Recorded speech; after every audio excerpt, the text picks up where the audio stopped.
Pengguna. Oh ya. Siapa nama panjang na anu? Dosen nu?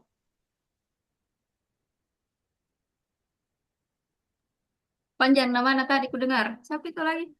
Ada di grup. Oh ya ada mi. Oke. Kan. Ada mi. Kita mulai Oke, oke. dalam hitungan 3, 2, 1.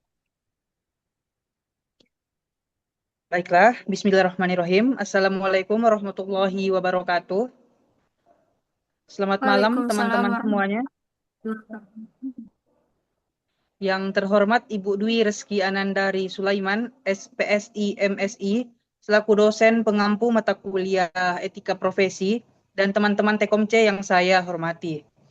Nah, malam ini kami akan memaparkan hasil dari diskusi kami, yaitu eh, makalah yang kami buat dengan judul Undang-Undang Hak Cipta dalam Pengembangan Perangkat Lunak. Nah, sebelum itu saya memperkenalkan diri dan kelompok saya. Pertama, saya sendiri atas nama Reski Ada Putra. Kemudian saya kenalkan Farel, persilahkan. Baik, saya Fardel Muslimin. Farel. Selanjutnya Mutmainah. Perkenalkan saya Mutmainah. Kemudian Nadia, silahkan.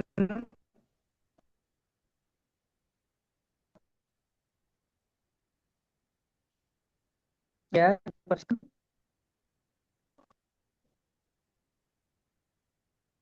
Nadia.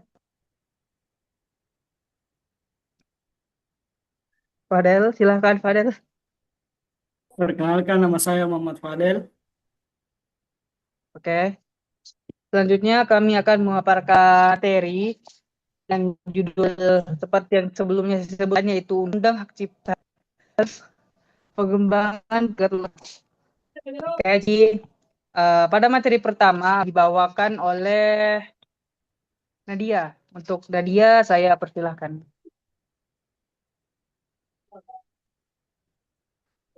Baik, terima kasih atas kesempatannya. Di sini saya akan memaparkan latar belakang dari makalah kami. Slide-nya. Baik, software menjadi pilar utama di era digital dan pengembangannya merupakan proses kreatif serta intelektual. Dan juga software memiliki nilai ekonomi yang tinggi sehingga perlu perlindungan hukum melalui hak cipta. Namun pelanggaran seperti pembajakan masih sering terjadi dan melanggar etika profesi seperti kejujuran. Oleh karena itu penting untuk memahami hukum dan etika dalam pengembangan software. Next. Nah, adapun rumusan masalahnya yaitu yang pertama, bagaimana regulasi dan perlindungan hukum terhadap hak cipta perangkat lunak menurut Undang-Undang Nomor 28 Tahun 2014 di Indonesia. Yang kedua, apa saja bentuk pelanggaran etika dan hukum dalam pengembangan perangkat lunak yang ditemukan pada kasus nyata. Yang ketiga, bagaimana implikasi pelanggaran hak cipta terhadap profesionalisme di bidang teknik komputer dan solusi apa yang dapat direkomendasikan. Next.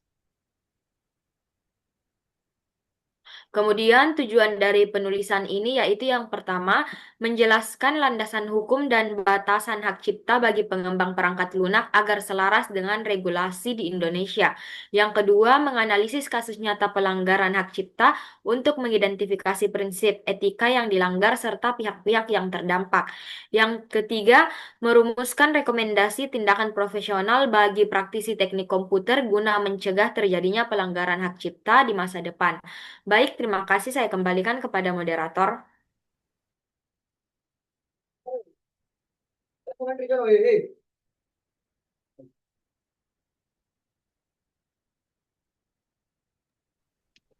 Oke, baik. Itu tadi adalah pemaparan mulai dari latar belakang, rumusan masalah, dan tujuan penulisan yang telah kami diskusikan sebelumnya.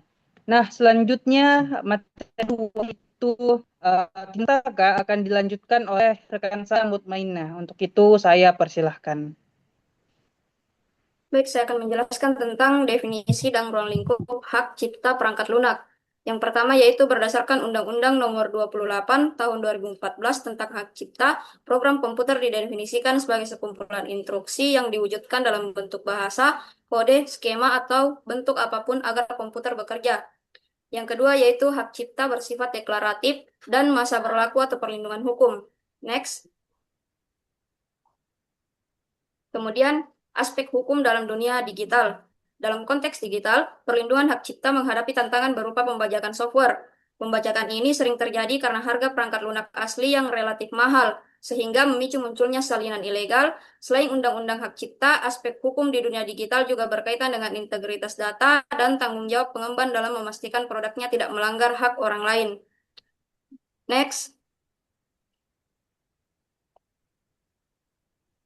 Adapun etika dalam rekayasa perangkat lunak atau RPL, rekayasa perangkat lunak tidak hanya tentang penulisan kode, tetapi juga melibatkan tanggung jawab moral. Seorang profesional IT harus mematuhi kode etik dengan menghindari plagiarisme dan penggunaan software ilegal.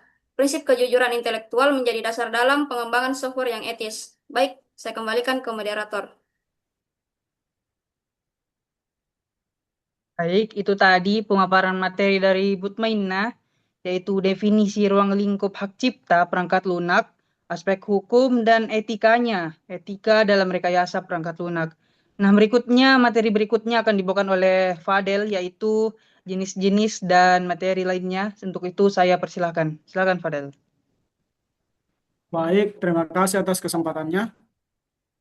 Itu jenis-jenis lisensi perangkat lunak terbagi tiga, yaitu lisensi proprietary.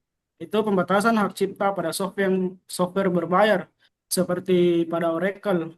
Kemudian pada poin kedua yaitu lisensi open source yang menjelaskan konsep tentang copyleft, MIT, dan GPL yang sering digunakan untuk mengembangkan berbagai kode secara legal. Yang ketiga, pentingnya lisensi bagi profesional.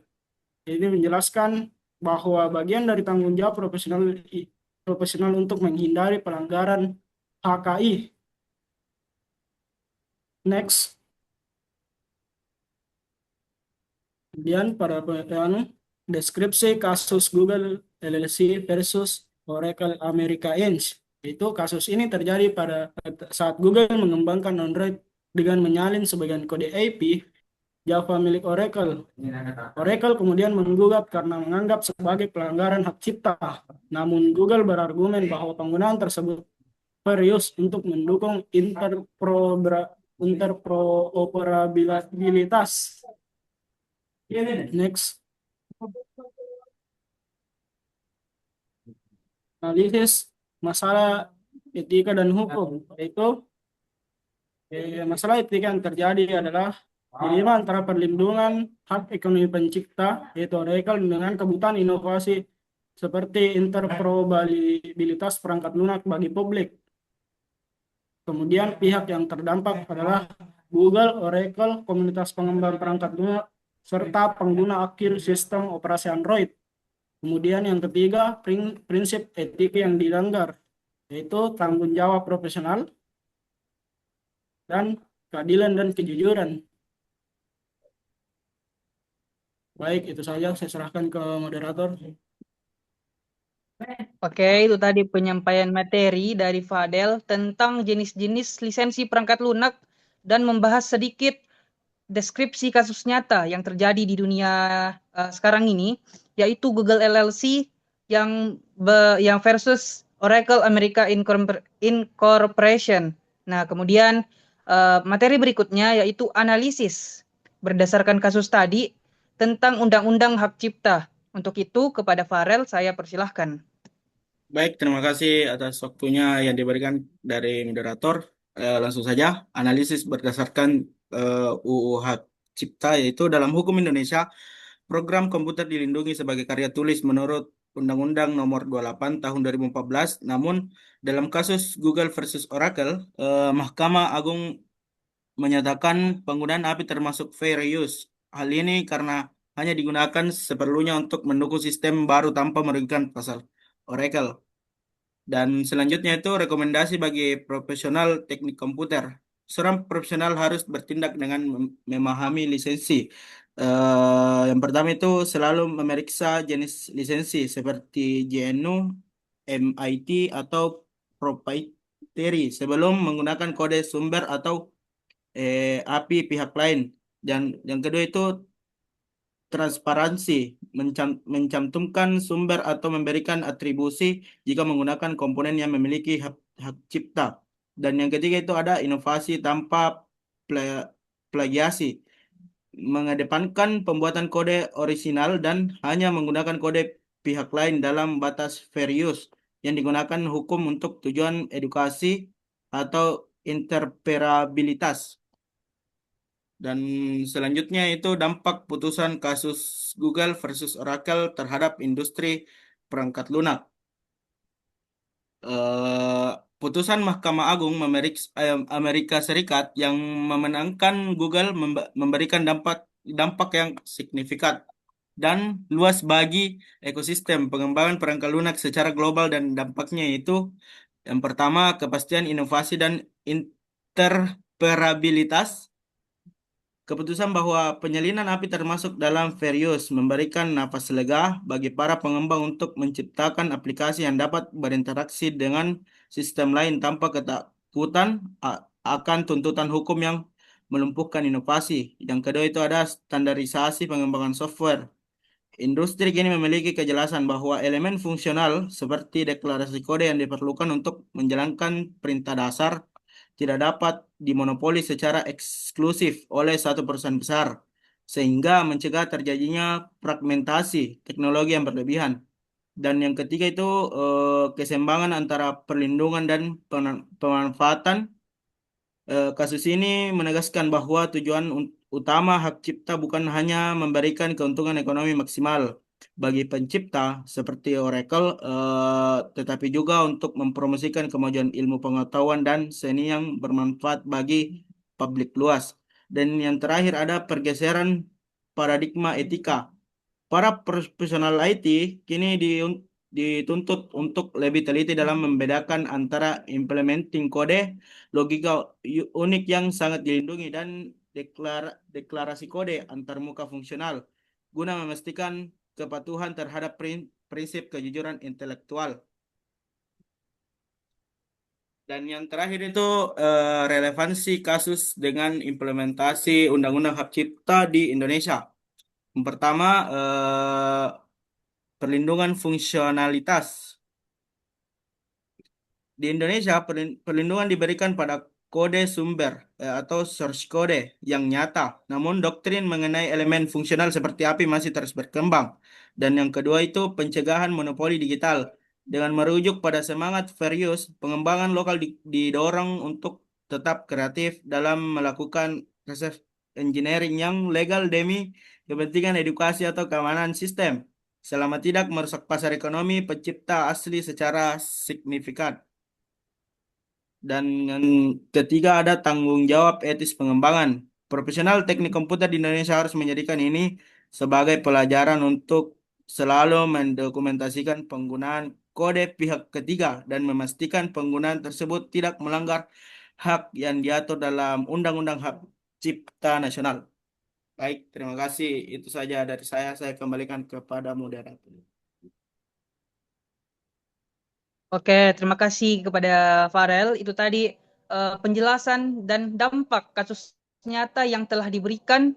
Yang kami ambil itu Google versus Oracle, yang ternyata dimenangkan oleh Google pada putusan Mahkamah Agung di Amerika Serikat. Dan sempat juga disinggung bahwa kasus tersebut itu punya implementasi tentang Undang-Undang Hak Cipta Indonesia. Nah, itu tadi pemaparan materi teman-teman saya, kelompok 5, dan berikutnya saya akan menjelaskan kesimpulan dan rekomendasi dari kami berdasarkan hasil analisis dan diskusi kami sebelumnya. Yang dapat ditarik yaitu yang pertama, kepastian hukum. Nah, perangkat lunak itu merupakan objek yang dilindungi secara otomatis oleh Undang-Undang Nomor 28 Tahun 2014 tentang hak cipta di Indonesia. Nah, perlindungan ini mencakup sumber program komputer sebagai karya intelektual yang memiliki hak moral dan ekonomi. Nah, kemudian ada juga batasan perlindungannya.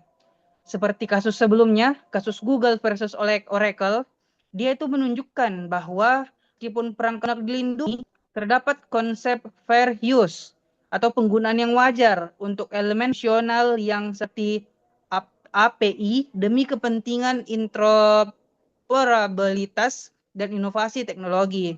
Dan terakhir itu integrasi profesi.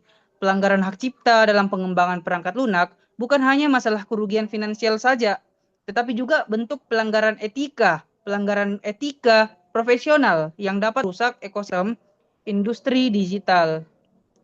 Nah, kemudian kami dari kelompok 5 memiliki sedikit rekomendasi untuk sebagai calon profesional di bidang IT. Nah, kami tuh memiliki beberapa saran dan rekomendasi. Yang pertama, edukasi lisensi. Jadi kami sebagai mahasiswa dan praktisi IT harus memperdalam pemahaman mengenai berbagai jenis lisensi dalam perangkat lunak, seperti open source dan proprietary. Nah, kemudian ada yang namanya budaya originalitas atau budaya original. Selalu mengedepankan pembuat karya yang asli. Jika menggunakan referensi kode milik pihak orang lain, pastikan untuk mengatribusi atau sumber yang jelas, memberikan sumber referensi yang jelas. Yang terakhir itu penerapan kebijakan perusahaan. Jadi bagi perusahaan teknologi, penting untuk memiliki kebijakan internal yang ketat mengenai audit perangkat lunak guna memastikan seluruh infrastruktur pengembangan bebas dari elemen yang melanggar. Nah, itu tadi kesimpulan dari kami dan juga rekomendasi kami sebagai calon profesional di bidang IT. Dan itu saja hasil diskusi dari kami selama pekan ini. Jika ada kurangnya mohon dimaafkan. Sekali lagi terima kasih. Wassalamualaikum warahmatullahi wabarakatuh. Waalaikumsalam warahmatullahi Waalaikumsalam wabarakatuh. warahmatullahi wabarakatuh. Ya, udah, Kamji.